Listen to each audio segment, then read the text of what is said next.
So it's kind of a weird time of the year to be talking about the welcome letter, but I mean, we normally, I uh, think of the welcome letter as when we welcome kids into the school at the beginning of the year. But although we probably already welcomed them to our school and to our classroom, um, this is a different time, right? Like a lot of us are moving from comprehensive distance learning into hybrid or full in-person learning, and so will be the first time for many of our students that they're actually setting foot into our school, and for others setting foot back into our school into a new classroom.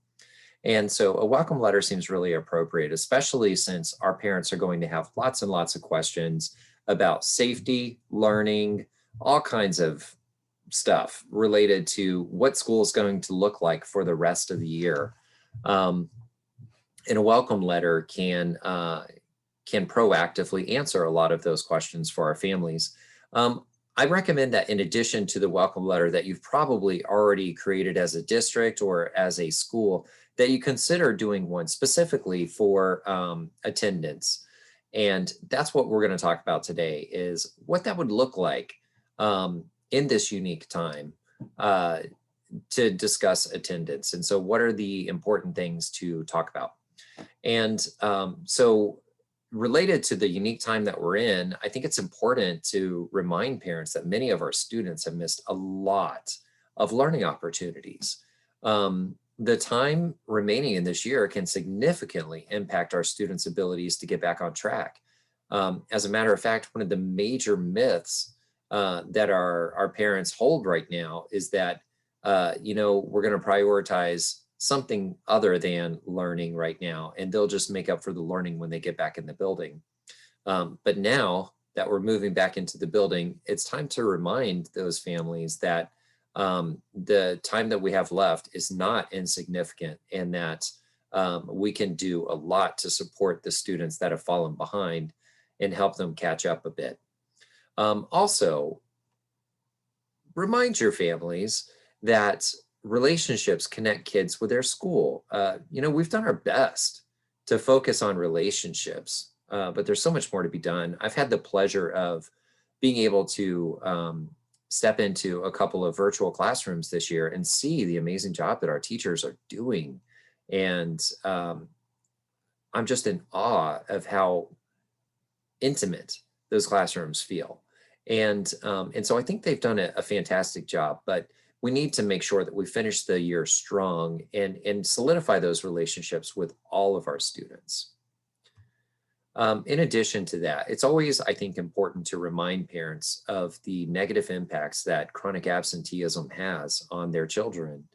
And so a couple that I could think of right off the top of my head, one of the biggest, and if you're in elementary school, I think a really important one to remind your parents about is that it significantly impacts their ability to read on grade level by third grade.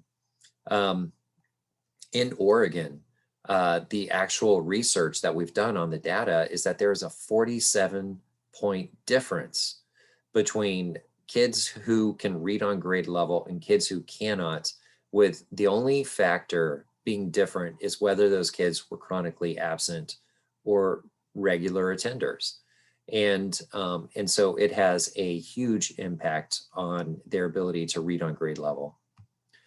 We also know that it impacts their chances of graduating on time.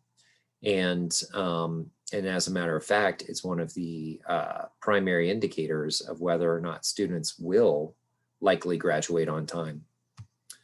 One that we don't talk about very much, though, is this, and it actually impacts whether or not they're able to create the habits and the connection to learning that that fosters college completion. And we know that even students that graduate on time, even students with decent GPAs, because of chronic absenteeism, are not developing the habits and the connection to learning that allows them to finish even their first 2 years of college. And so this is a big one for some of our families, and I think worth including and reminding them of. And so again, the welcome letter is an odd choice for proactive communication, but I think at this time it's a really welcome one, to remind parents of the importance of attendance.